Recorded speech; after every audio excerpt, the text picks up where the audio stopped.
and that's when my window came crashing in through my bedroom. More than 100 structures with extensive damage. Everything was blown up to the front of the house, and they couldn't even get out of the house. Miraculously, no serious injuries or fatalities.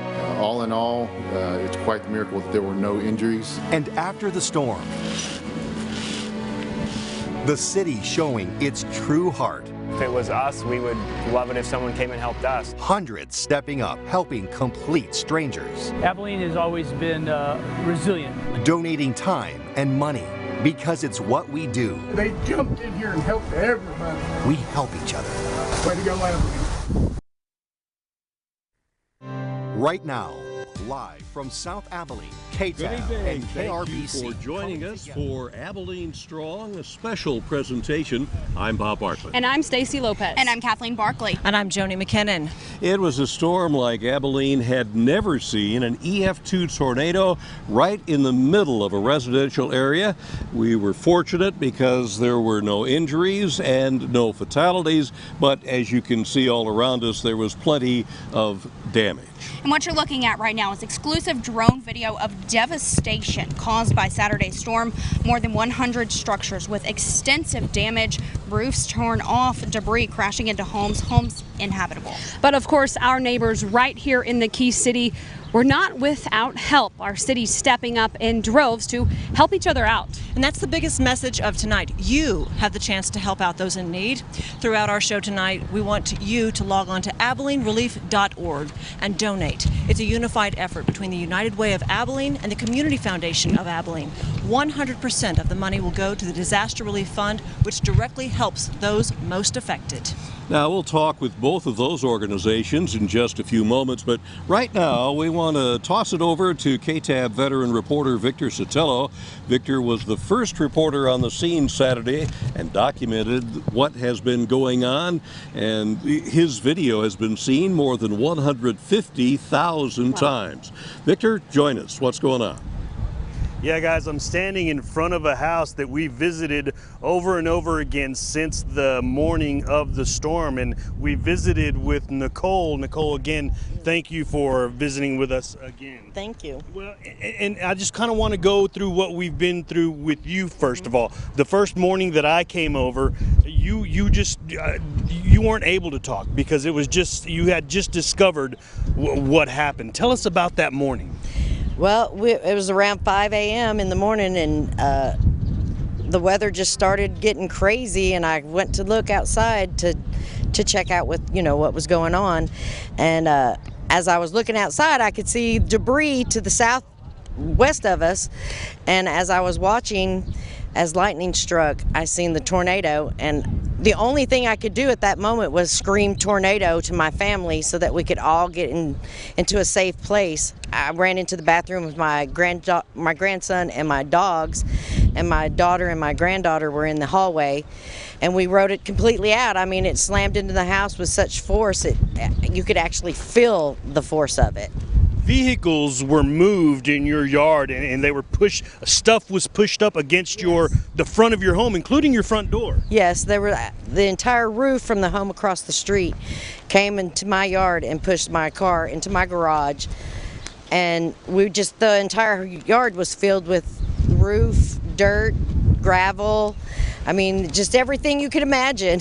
You guys were actually trapped in your house for a few minutes. You said the fire department got to you pretty quick. Oh, it seemed like only seconds to me. I mean, because everything just kind of stopped, it just was like slow motion, and they got us out in just a matter of minutes. I mean, it seemed like they just got here in seconds. This thing happened early in the morning. I was out here just a few minutes after that. I would say 30, 45 minutes after that. You already had a front yard full of people. We were telling Daryl, the camera guy, that you had a pile of debris in your front yard about as high as I am, and you had a crowd of people in your front yard. There were so many people, I don't even know where they all came from. It's just as many Abilenians that heard of it, I guess, came and helped us, and within just at least an hour it was gone. and it just wasn't your front yard. It was here next door. There was a crowd of people here. We're standing where a garage was, as a matter of fact, and this garage is gone. You can still see the foundation. Yes. It goes to show the power of this storm, huh?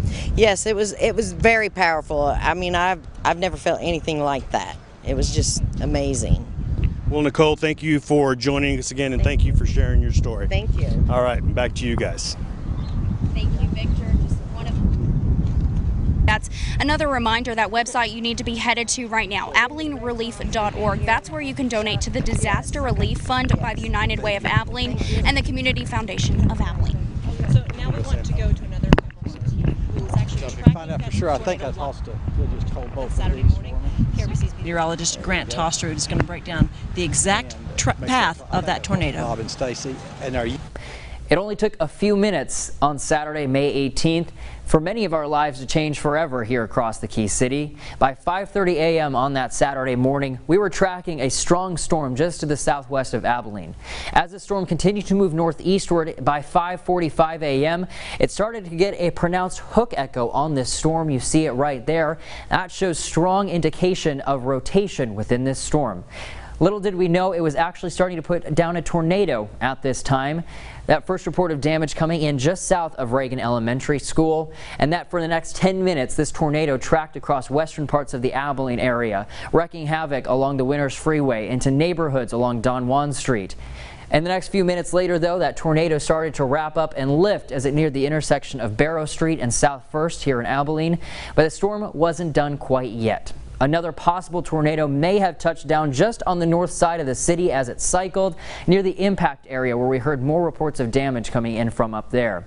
This storm continued to show strength and signs of rotation as it traced along Westlake Road near Lake Fort Phantom, where more reports of damage came in from around the FM 1082 and Westlake Road intersection, just northwest side of the lake and a few miles east of Hawley. Thankfully for that, though, after that, this storm continued to weaken as it moved off to the northeast. This latest possible tornado lifted, and by 6:30 a.m., it was time for us here in Abilene to pick up the pieces. And thank you, Grant. We appreciate that information. More now on how you can help. Joining us is Katie Alford, CEO and President of the Community Foundation of Abilene.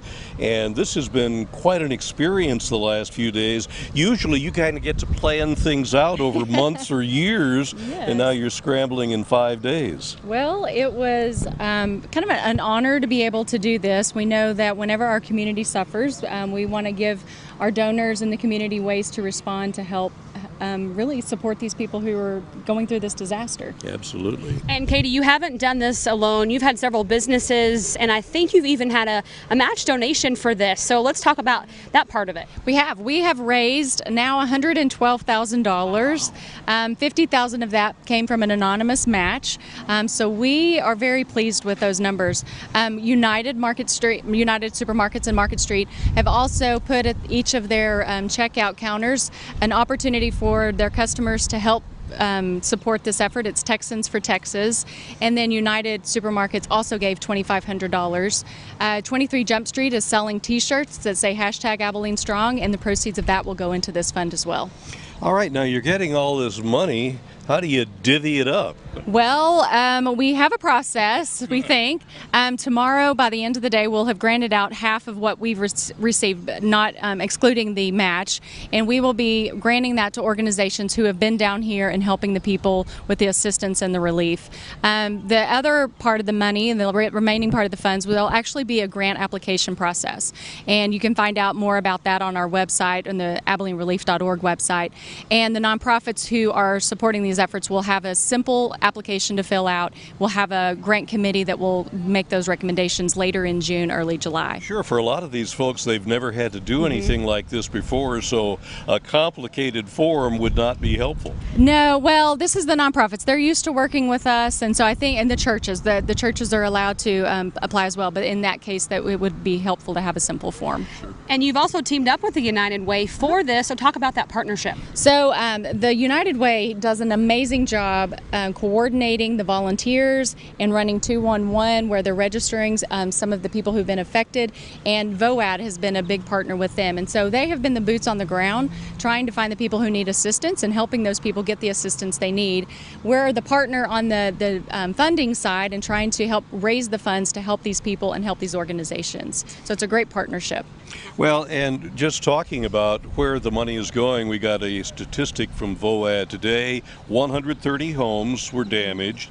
72%, so that's, 100 homes, were rental properties. So the people in those homes, many of them did not have any insurance to cover that. So this is going to help them as well as the people that own the homes? Especially the immediate needs, I think, are what we're worried about right now. Getting people groceries, transportation, and lodging. So some of these funds will be used for hotel, motel, transportation with Lyft, and I know they're going to be handing out some gift cards. And so there is a big part of this that's immediate, but then on the longer term, it's finding those nonprofit organizations who are working, so it may be with those homeowners.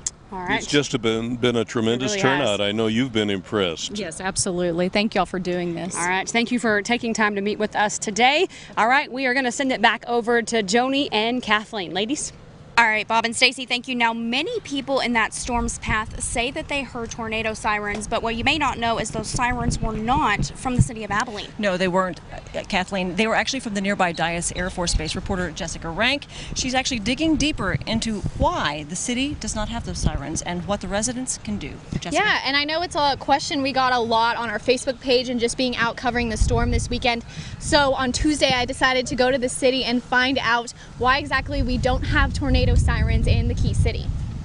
It's a familiar warning sign signaling to duck and cover, and for Abilene, it was one that was missing early Saturday morning.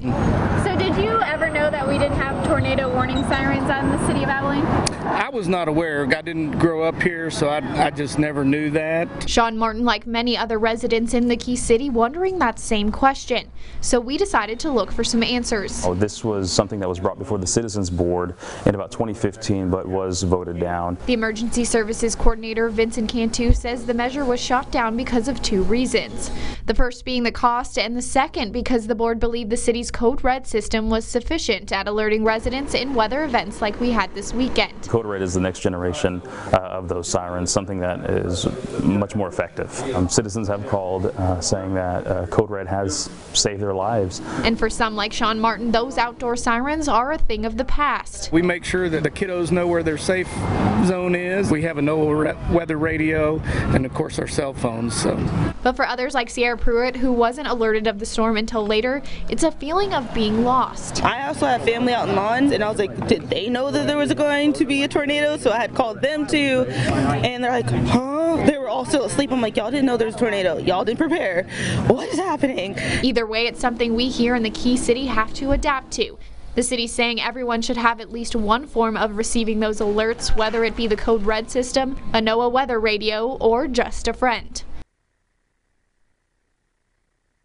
Jessica, nevertheless, it is still important to stay weather aware, and that always means having at least two resources available to you to receive those kind of weather alerts. So the city does also have one, but you have to manually sign up for it on your phone. The city's Code Red system is what that is, and you can get the alerts on your phone directly, and you can actually do that on our website. So more about those weather radios, we're going to toss it over to Chief Meteorologist on KTAB, Sam Nichols. Sam, tell us more about those weather radios. You know, it doesn't take very long for an incident like Saturday to snap a lot of us back into reality. I'm here with my friend Elijah, who's out here volunteering with his church to pick up after the tornado. And you know, you've heard me preach for years, get you a Midland weather radio so you'll be alert whenever there is a disastrous storm headed your way. Now, how many of you have said out there, you know, we need to go by and get one of those, then you get busy and you don't get one, and then Saturday morning happens or Monday happens and you say, ooh, we should have had one. Well, I'll tell you what's going to happen. Next Thursday, we're going to be back at Academy for a Midland all-hazard weather radio event, and Elijah has a couple of them. Let me show you this model right here. This is the one that has the hand crank on it, and it doesn't even need batteries. You just take it out and you can use this hand crank and power it up, and it's good anywhere you want to go. Take it to your hunting cabin, take it to your lake house, wherever it is. Okay, Elijah, hold that one for me. And this is the one so many people are familiar with. It has batteries. It also has an AC adapter. Obviously, you plug in. This is a life-saving piece of equipment that is so inexpensive. Every home ought to have one of these, especially after what happened on Saturday. But we'll be at Academy next Thursday with a representative from the Midland Radio Corporation there to program your radios. You go into Academy, buy a radio, bring it over to the table, we'll program it, put in your county code, and have you ready to go for the next round of severe storms. And you know they're going to happen. You know, we talk about May being the most dangerous month of the year, but you remember the big hailstorm that we had? That happened in June. So we're not closing the door on severe weather, unfortunately, just because we turn the calendar and go into June. We rely too much on just cell phones. You need at least 2 ways to get severe weather information. Your cell phone's good, but you need an all-hazards radio. And again, I know we're all guilty of procrastinating, and I hope you got a wake-up call on Saturday if you don't have an all-hazards radio. But we're going to be at Academy with the Midland Corporation representative next Thursday from 4 p.m. till 7 o'clock. Come in, buy your radio. We'll come by and our table, we'll program it for you, get it all ready to go. You know, you say, well, Sam, we depend on you and your weather authority team. I love that, but maybe at 2 in the morning, you're not sitting up watching television and the TV's not on, and you need something that in the middle of the night will wake you up. And the alarm on this all-hazards radio, I promise you, will wake you up in the middle of the night, and it can certainly save your life. And we want you to have one, want everybody to have one. And again, the thing that I like about either one of these, even this one here that has the electrical cord, you can, with the batteries in it, walk down to the lake, take it out in the backyard, anywhere you go, take it to the ballpark, and it is gives you instant weather information when severe weather threatens anywhere here in the big country. And you can take it with you on vacation, you can take it with you anywhere you go, but you need one. And we have already had one Midland Weather Radio event at Academy this year, sold out. So they have ordered a ton of them back at Academy. We're going to be there next Thursday, 4 o'clock till 7. Clemente Morales and Zach Gilday and I will be there along with a representative from the Midland Radio Corporation. Again, we all love our cell phones. I love mine, but sometimes I even turn mine off. And if you have it turned off, it's no good as far as getting a notification. Elijah's out here. I appreciate you helping these folks, Elijah, you and your group. We're going to send it over now to Bob and Stacy and Claire. Sam, thank you very much, and thanks to Elijah. I think he makes a good member of the really team. Does. Very good. We'll join him. Good work. And we, those alarms going off in the middle of the night, I'm surprised my phone doesn't wake people up all across Abilene when it sounds. It's the alert sound. Yes.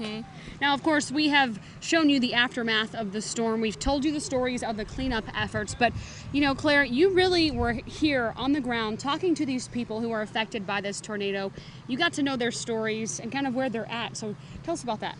Yeah, Bob and Stacy, you know, directly following that storm, we were focusing on getting that video of the damage, getting those cleanup efforts, but after a couple days, we wanted to hear those stories from those who survived it and those who lived it. Now, what I found was, despite all this damage and destruction you see around me, each person I talked to had something to be thankful for. It's awesome. As the cleanup winds down and the dust begins to settle, we took the time to talk to those affected by Saturday morning's tornado. It was terrifying. It was terrifying. It's something I don't ever want to have to happen again, I can tell you that. Each person with a different story to tell. That's when we heard that loud crash and came around and we found the holes in the ceiling. Getting my awning off my house, my fence is gone. It just mangled our barbecue grill. But if you listen closely, we just stopped, we just stood still and heard that big crash. You find one thing in common. It's a good thing we stopped. That's what I was thinking. From a close call with a 2x4 coming through the roof. God evidently just, hey, be still, you know, stay where you are.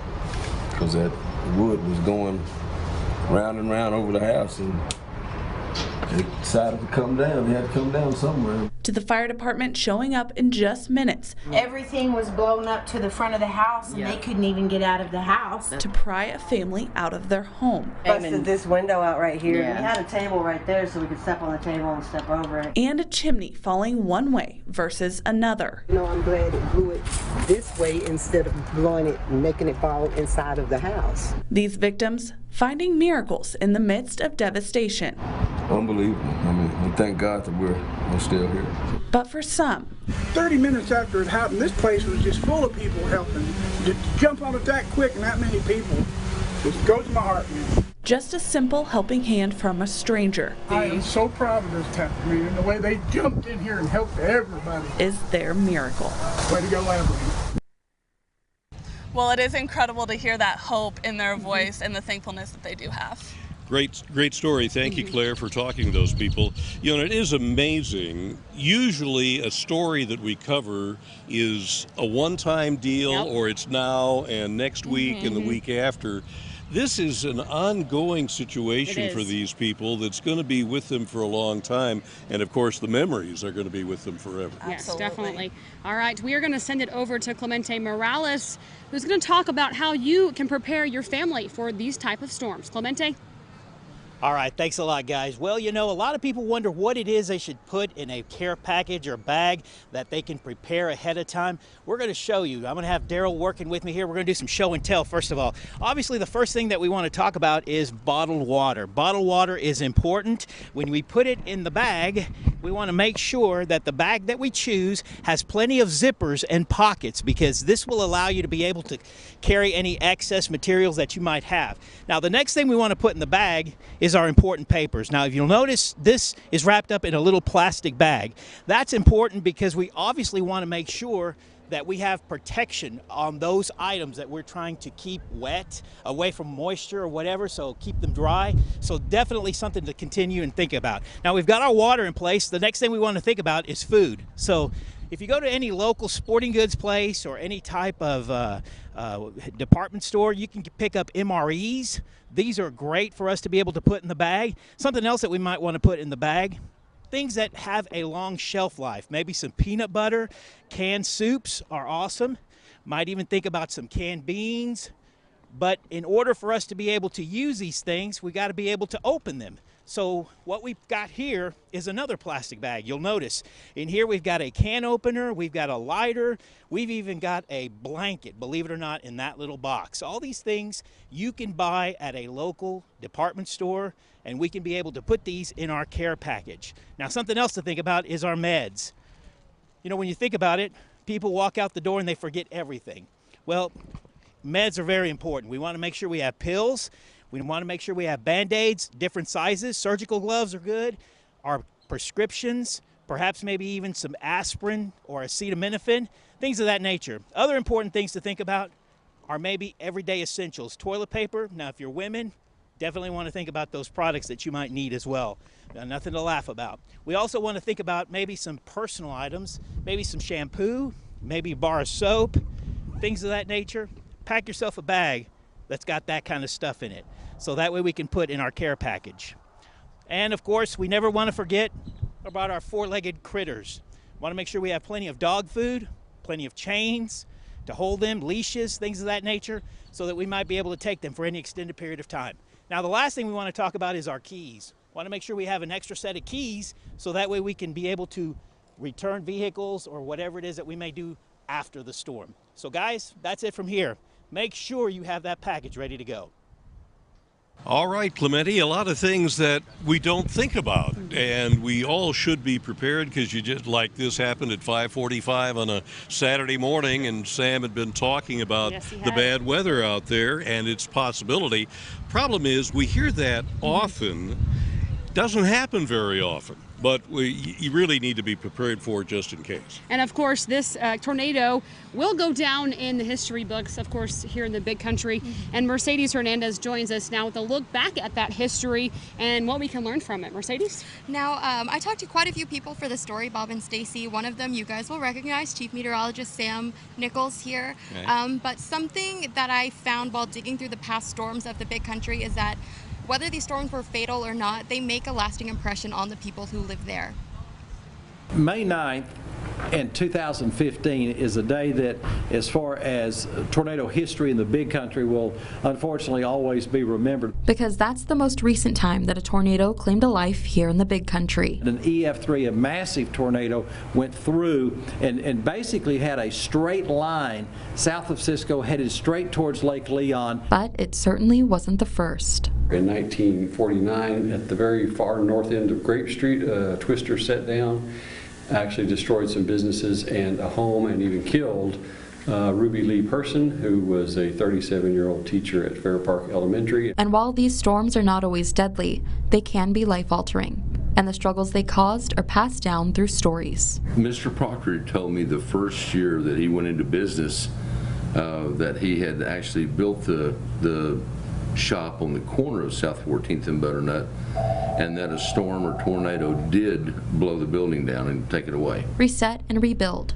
It's a cycle that repeats regardless of the year. The year was 1947. He rebuilt at the 1325 Butternut location that we're still at today. Also a part of that cycle, recovering and coming back stronger than ever. I'm proud to still be here and still be expanding and still be growing. And something else that keeps coming up in the big country's history, a community coming together. It's a rare event to have a tornado, but it is a common trait that Abilene would step in and help, just as they did this past week.